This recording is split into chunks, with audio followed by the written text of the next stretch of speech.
Alright guys, ये है HP का पवेलियन 16 लैपटॉप। मैं पिछले 2 कॉन्सिक्यूटिव ईयर से HP का पवेलियन सीरीज रिव्यू करते आ रहा हूँ। एंड बेसिकली जो पवेलियन सीरीज रहता है वो वर्किंग प्रोफेशनल एंड स्टूडेंट्स को टारगेट करता है, क्योंकि यहाँ पर आपको thin and light form factor में एक बेस्ट कॉम्पैक्ट पैकेज लैपटॉप देखने को मिलता है। एंड पवेलियन सीरीज में इस बार ढेर सारे चेंजेस हुए हैं, लाइक डिजाइन हो गया, रैम का फ्रीक्वेंसी हो गया, SSD का जनरेशन हो गया and also the build quality. और भाई पवेलियन सीरीज में हमेशा एक दिक्कत रहती थी, that is the battery backup, but HP ने बैटरी में भी काफी ज्यादा ध्यान दिया है। So first thing first, let's look at the box contents. Packaging same ही है यार, हमको एक लैपटॉप देखने को मिलता है, एक यूजर मैनुअल एंड यहाँ पर ना एडाप्टर में मेजर चेंजेस हुआ है। अब हमको 65 वॉट का टाइप सी एडाप्टर यहाँ पर देखने को मिल रहा है। So that's really great here as per 2025। सो ये लैपटॉप को मैं टेक्निकल स्पेसिफिकेशन डिस्कस करना चाहूंगा। यहाँ पर हमको latest Intel Core Ultra 5 125U processor देखने को मिलता है। 15 वॉट के बेस TDP के साथ आता है एंड U सीरीज का प्रोसेसर है तो आपको पता ही होगा काफी ज्यादा पावर एफिशिएंट रहता है एंड परफॉर्मेंस भी ठीक ठाक निकाल के दे देता है। यहाँ पर total 12 course and 14 threads. 12 core में से 2 परफॉर्मेंस कोर है, 8 एफिशिएंट कोर है and 2 low power efficient core. And low power efficient core के बारे में आपको पता ही होगा, जैसे हम नॉर्मल टास्क करते हैं लाइक ब्राउजिंग हो गया, टाइपिंग वगैरह कर रहे हैं, देन वहां पर low power efficient core use होगा। इससे ना पावर एफिशिएंसी काफी अच्छा बढ़ जाता है। बाकी ये प्रोसेसर का मैक्स बूस्ट क्लॉक फ्रीक्वेंसी है 4.3 gigahertz of the performance core. 16GB DDR5 7467 mega transfer पर सेकंड का यहाँ पर रैम दिया हुआ है। रैम ऑनबोर्ड है तो आप बिल्कुल भी अपग्रेड नहीं कर पाएंगे, बट भाई क्या ऑप्टिमाइजेशन है यार। फ्रीक्वेंसी तो देखो सीधा 7000 के पार। 512GB का Gen 4 SSD है। SSD का रीड स्पीड देखने को मिला 5009 Mbps and right speed is 4548। That is really great here. बाकी SSD का एक ही स्लॉट प्रेजेंट है, सो आप रिप्लेस करके मैक्सिमम 1TB तक SSD यहाँ पर लगा पाएंगे। अब देखो यहाँ पर latest Intel Core ultra processor देखने को मिलता है, तो यहाँ पर हमको इंटेल ग्राफिक्स देखने को मिलता है, that is the iGPU with 7.7GB shared GPU memory. And भाई जितने भी इंटेल कोर अल्ट्रा सीरीज के प्रोसेसर है वहां पर हमको NPU भी देखने को मिलता है, that is neural processing unit. So NPU कब यूज होगा, जब हम AI रिलेटेड टास्क करेंगे। बाकी इन टर्म्स ऑफ कनेक्टिविटी यहाँ पर है Wi-Fi 6 and Bluetooth version is 5.3। And in terms of softwares यहाँ पर आपको MS office home and student version 2021 का लाइफ टाइम लाइसेंस देखने को मिलता है। अलॉन्ग विद दैट यहाँ पर मेरे को माई HP का भी सॉफ्टवेयर देखने को मिला, जहां से आप वारंटी वगैरह देख पाएंगे। एंड ओमेन हब का भी यहाँ पर सॉफ्टवेयर दिखा, जो बेसिकली गेमिंग लैपटॉप में देखने को मिलता था। वो सॉफ्टवेयर में ना आप CPU यूटिलाइजेशन हो गया, रैम यूटिलाइजेशन हो गया and also the CPU temperature आप देख पाएंगे। एंड ये लैपटॉप मेरे को प्रोवाइड किया है A1 इलेक्ट्रॉनिक्स दक्षिण गंगोत्री सुपेला भिलाई। सो अगर आप भी दुर्ग भिलाई रायपुर या छत्तीसगढ़ से बिलोंग करते हैं then definitely can visit there. वहां पर आपको सभी ब्रांड्स के लैपटॉप, मोबाइल फोन्स एकदम रीजनेबल प्राइस में अवेलेबल हो जाएगा यार। नीचे डिस्क्रिप्शन में एड्रेस एंड कॉन्टेक्ट नंबर है, डेफिनेटली कैन विजिट देयर। और अपने भाई का नाम बताना बिल्कुल भी मत भूलना for the amazing gift and discounts. अब देख लेते हैं यार बेंचमार्क, ताकि पता तो चले ये प्रोसेसर कहां पर स्टैंड आउट करता है। Cinebench R23 में 1590 का सिंगल कोर स्कोर देखने को मिला and multi core score is 6202। To be honest processor उतना पावरफुल नहीं है। इसका जो परफॉर्मेंस हमको निकल के आ रहा है ना, वो i5 12 Gen 1235U के आसपास ही है। सो 70,000 के हिसाब से इतना भी पावरफुल प्रोसेसर नहीं मिल रहा है, बट नो डाउट यहाँ पर पावर एफिशिएंसी काफी अच्छा मिलता है। एंड बेंचमार्क कंपैरिजन ग्राफ आपके सामने आप देख पाएंगे ये प्रोसेसर कहां पर स्टैंड आउट करता है। एंड इसी प्राइस पॉइंट में मैंने HP 15 AI लैपटॉप रिव्यू किया था, वहां पर हमको कोर अल्ट्रा 5 125H प्रोसेसर देखने को मिल रहा था। तो वो वाले लैपटॉप में ना मेरे को 9000 के आसपास Cinebench R23 का मल्टी कोर स्कोर देखने को मिला था। तो वो लैपटॉप मेरे को पर्सनली ज्यादा अच्छा लगा यार इन terms of performance, not the build quality. Cinebench 2024 में 81 का सिंगल कोर स्कोर देखने को मिला and multi core score is 306। वही Geekbench 6 का कुछ ऐसा स्कोर देखने को मिला एंड ओपन सेल स्कोर निकल के आया 17936। That indicates the graphical performance. 3D Mark 10 में 1881 का स्कोर देखने को मिला, दैट इज ग्रेट यार as per iGPU। And PC Mark 10 में 5601 का स्कोर देखने को मिला, that indicates the multitasking capability. तो आराम से लैपटॉप में हम मल्टीटास्किंग कर पाएंगे। रैम का फ्रीक्वेंसी इतना ज्यादा है, आप 25 से 30 टैब भी ओपन कर दोगे ना, कोई भी लैग देखने को नहीं मिलेगा in browsing and multitasking works. 15 watt का बेस TDP रहता है एंड ब्रांड अपने हिसाब से मैक्सिमम 57 वॉट तक कॉन्फ़िगर कर पाता है। एंड मैंने HW इन्फो में चेक किया during the Cinebench R23 benchmarking, यहाँ पर मेरे को मैक्सिमम TDP 30 वॉट के आसपास देखने को मिला। क्रॉस मार्क में 1523 का ओवरऑल स्कोर देखने को मिला एंड ब्लेंडर के बेंचमार्क्स आपके सामने हैं। एंड भाई यहाँ पर NPU है तो Geekbench 6 का AI क्वांटाइज्ड स्कोर देखना तो बनता है। स्कोर निकल के आया 13114। अब जिनको बेंचमार्किंग के बारे में नहीं पता, आप ये स्कोर से किसी और दूसरे लैपटॉप को कंपेयर कर सकते हैं और जहां पर हमको ज्यादा स्कोर देखने को मिलता है वो लैपटॉप रहता है भाई ज्यादा पावरफुल। यही होता है बेंचमार्क।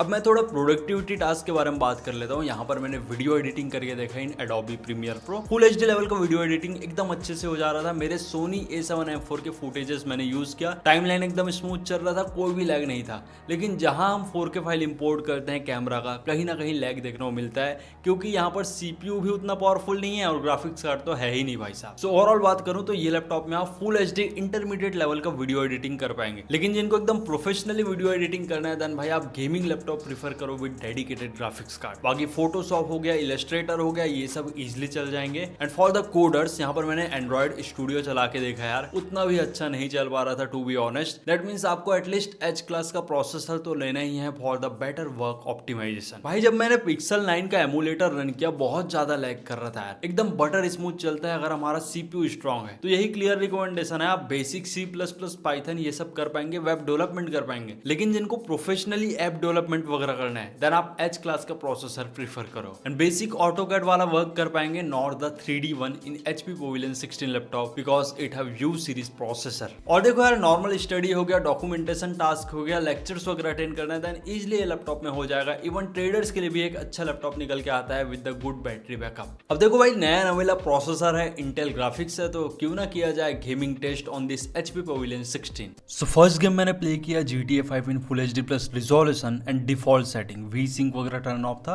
आराम से यहाँ पर 40 का एवरेज FPS देखने को मिल रहा था।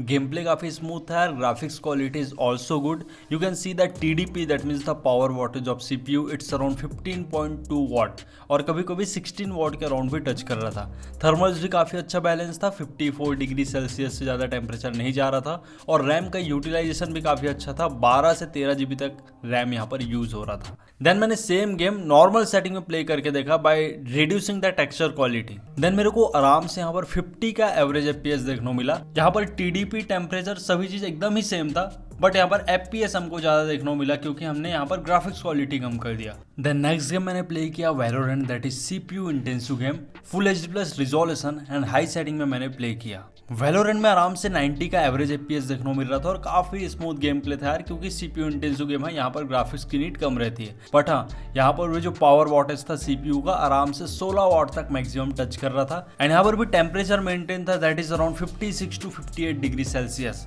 रैम का यूटिलाइजेशन थोड़ा कम था comparing with the GTA 5 that is around 10 GB। बाकी गेम प्ले अच्छा ही था, यू कैन सी देयर, आराम से आप वैलोरेंट ठीक ठाक लेवल में प्ले कर पाएंगे। एंड जो इंटेल का ग्राफिक्स है ना, वो इंटेल आइरिस XT ग्राफिक्स से मेरे को थोड़ा पावरफुल लगा, क्योंकि यहाँ पर 1.85 गीगाहर्ट्ज का मैक्सिमम बूस्ट फ्रीक्वेंसी देखने को मिलता है। तो भाई अब देख लेते हैं ये लैपटॉप का बिल्ड एंड डिजाइन। देखो, पवेलियन सीरीज अभी तक हमको 15 इंच के फॉर्म फैक्टर में देखने को मिलता था, बट अभी पूरा सीन चेंज हो गया, हमको 16 इंच के फॉर्म फैक्टर में लैपटॉप देखने को मिलता है। बाकी टॉप लिड का डिजाइन वही सेम है, इन सेंटर HP का चमकता हुआ ब्रांडिंग देखने को मिलता है। एंड टॉप लिड में फ्लैक्स थोड़े बहुत रहते हैं यार, क्योंकि 16 इंच का चेसी है। एंड कीबोर्ड फ्लैक्स भी थोड़ा थोड़ा सा है, नॉट वेरी हाई। बाकी बैक पैनल में आपको एयर इनटेक वेंट्स देखने को मिलते हैं अलॉन्ग विद द 2 वॉट के 2 बॉटम फायरिंग स्पीकर्स। ये लैपटॉप 16 इंच के फॉर्म फैक्टर में आने के बावजूद ओनली इसका वेट है 1.77 किलोग्राम। बट अभी भी HP ने यहाँ पर वेट डिस्ट्रीब्यूशन में बिल्कुल काम नहीं किया है, one hand opening is still missing. बाकी लैपटॉप के हिंजेस काफी अच्छा है यार, कोई भी जर्क नजर नहीं आया। मैक्सिमम आप 145 डिग्री तक टिल्ट कर पाएंगे। एंड 16 इंच फॉर्म फैक्टर के कोई भी लैपटॉप ले लो, थोड़े बहुत स्क्रीन वॉबल करते ही हैं। अब आप इनर डिजाइन देखोगे तो आपको मेजर चेंजेस देखने को मिलेगा। लाइक पाम रेस्ट एरिया में आपको सॉफ्टवेयर कीबोर्ड देखने को मिलता है, that improves the visibility. And यहाँ पर ट्रैक पैड के साइज को भी एकदम लार्ज कर दिया गया है। सो ये 2 मेजर चेंजेस है, वो मेरे को पर्सनली अच्छा लगा यार। बाकी पवेलियन सीरीज का branding present on the palm rest area and also you get to see Intel Core Ultra 5 and Intel graphics stickers. And inner portion में जो ग्रिल्स नजर आ रहे हैं ना, वो स्पीकर नहीं है भाई, वो खाली डिजाइन के लिए ही दिया गया है। स्टार्टिंग में तो मेरे को स्पीकर ही लग रहा था। एंड डिस्प्ले के जस्ट नीचे यहाँ पर एयर एग्जॉस्ट वेंट देखने को मिलता है, just like any HP laptop. And bezels भी यहाँ पर कम कर दिए गए हैं, जिससे लैपटॉप एकदम ज्यादा स्लीक एंड मिनिमल लगता है यार। लैपटॉप में फुल साइज बैकलाइट कीबोर्ड देखने को मिलता है, 2 लेवल का brightness on keyboard backlight, F4 button press करके आप कस्टमाइज कर पाएंगे। बाकी यहाँ पर जो कीबोर्ड का विजिबिलिटी है उसमें काफी हद तक काम किया गया है। एंड ऑल्सो द ग्रिपीनेस, पहले उतना विजिबल नहीं हो पाता था in the old pavilion series, but अभी जो टाइपिंग एक्सपीरियंस है, की ट्रेवल्स है, वो और भी अच्छा हो गया है। अब देखो भाई, AI का दौर है, तो यहाँ पर भी आपको को पायलट का डेडिकेटेड बटन देखने को मिलता है ऑन द कीबोर्ड। एंड यहाँ पर एकदम super smooth large track pad दिया हुआ है, जिससे मल्टीटास्किंग एक्सपीरियंस है वो और भी अच्छा हो जाता है। But fingerprint reader is still missing in HP Pavilion 16, वो तो देना ही था यार। Shit. Looking on the ports, on the left profile you get one USB 3.2 Gen 1 Type A port with the 5 Gbps of speed, एक 3.5 mm का headphone oblique microphone combo jack. On the right profile again you get one USB 3.2 Gen 1 Type A port with the speed of 5 Gbps, one HDMI 2.1 port and यहाँ पर 2 USB 3.2 Gen 2 Type C port देखने को मिलता है with the 10 Gbps of data transfer rate. DP 1.4 भी supportable है, that means आप type सी से डिस्प्ले आउटपुट ले पाएंगे and also the PD that is power delivery. और सबसे अच्छी बात ये लैपटॉप टाइप सी से ही चार्ज होता है, so that's the great thing here. You don't have to carry any extra adapter. एक आप लैपटॉप का अडाप्टर कैरी करो यार, उससे आजकल मोबाइल भी चार्ज हो जाएंगे और जितने भी वियरेबल्स है TWS है सभी चार्ज हो जाएंगे क्योंकि यहाँ पर PD चार्जर देखने को मिलता है. Pavilion series never compromise in terms of display. यहाँ पर आपको 16 inch WUXGA IPS panel display देखने को मिलता है with the anti glare coating. 300 nits का पीक ब्राइटनेस है, 62.5% sRGB का कलर गैमेट देखने को मिलता है and refresh rate is 60 hertz. 8 bit का डिस्प्ले है यार. ब्रांड को एटलीस्ट यहाँ पर 100% sRGB तो देना ही था in the new pavilion 16 series. But अच्छी बात यहाँ पर फ्लिकर फ्री डिस्प्ले दिया हुआ है जिससे आपका गेमिंग एक्सपीरियंस और भी अच्छा हो जाएगा. 88.90% का स्क्रीन टू बॉडी रेशियो है. सो बेसिकली ना ये फुल HD प्लस डिस्प्ले है क्योंकि इसका पिक्सल काउंट रहता है 1920x1200 एंड 16:10 का एस्पेक्ट रेशियो देखने को मिलता है. That gives you extra vertical spacing. बाकी नो डाउट डिस्प्ले काफी अच्छा है क्योंकि IPS पैनल है. आप अपना डे टू डे टास्क करो चाहे कंटेंट कंज्यूम करो, आपका एक्सपीरियंस अच्छा ही रहेगा. एंड यहाँ पर हमको कोई भी कलर शिफ्ट देखने को नहीं मिलता due to the IPS panel. 2 out के 2 बॉटम फायरिंग स्पीकर देखने को मिलता है. पहले ना हमको Bang & Olufsen का ऑडियो देखने को मिलता था in the HP pavilion series, but now आपको DTS-X का ट्यूनिंग देखने को मिलेगा. बाकी स्पीकर की क्वालिटी काफी अच्छा है. सैंपल्स आप खुद ही सुनो.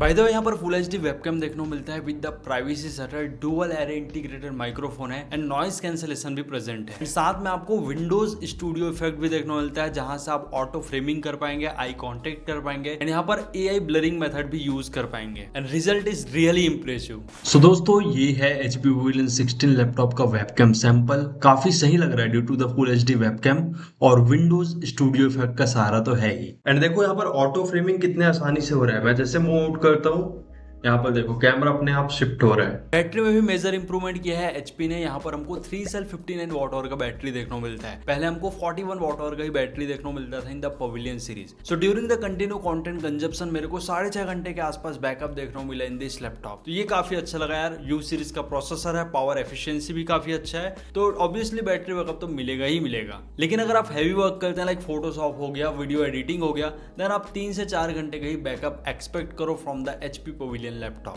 बाकी 65 वॉट का टाइप सी अडाप्टर प्रेजेंट है. इजिली आप अपने लैपटॉप को 60 to 70 मिनट्स में फुल चार्ज कर पाएंगे. And in terms of thermal ये लैपटॉप 1 फैन के मॉड्यूल के साथ आता है. And during the benchmarking part जो मैक्सिमम टेम्परेचर रेज हुआ था that is around 71 degree Celsius and average temperature maintain था around 55 degree Celsius. On that way laptop का थर्मल्स काफी अच्छा है एंड मेरे को ये लैपटॉप में कोई भी ऐसा हीटिंग इशू देखने को नहीं मिले. एंड ऑल्सो यार इंटेल का लेटेस्ट प्रोसेसर है तो कहीं ना कहीं आपको बेटर ऑप्टिमाइजेशन देखने को मिलता है as comparing with previous generation of Pavilion series. So in terms of pricing ये लैपटॉप अभी 68 to 69,000 के आसपास अवेलेबल हो जाता है. So it's time for final conclusion. अगर आपका बजट है अंडर 70,000 एंड आपके लिए परफॉर्मेंस से ज्यादा कहीं ना कहीं brand and future reliability matter करता है, then you can go with the HP Pavilion 16 laptop. Although यहाँ पर फीचर्स में इंप्रूवमेंट हुआ है लाइक बैटरी बैकअप हमको ज्यादा देखने को मिलता है. 16 इंच का लार्जर डिस्प्ले है. Also you get better visibility with the soft tree keyboard and track pad का साइज भी काफी लार्ज है. So yes, student point of view या वर्किंग प्रोफेशनल के हिसाब से काफी अच्छा लैपटॉप है. लेकिन हाँ, जिनको एकदम हैवी टास्क करना है then I will not recommend to go with the HP Pavilion 16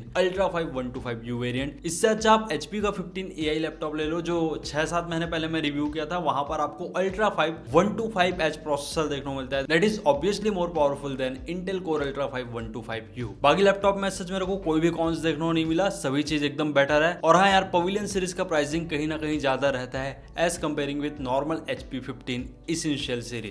so this is all about the HP Pavilion 16 AI laptop. अगर वीडियो अच्छा लगा तो वीडियो को लाइक कर देना और साथ ही चैनल में न हो तो चैनल को सब्सक्राइब. मिलते हैं नेक्स्ट अमेजिंग रिव्यू के साथ. Till then take care and very goodbye to all of you.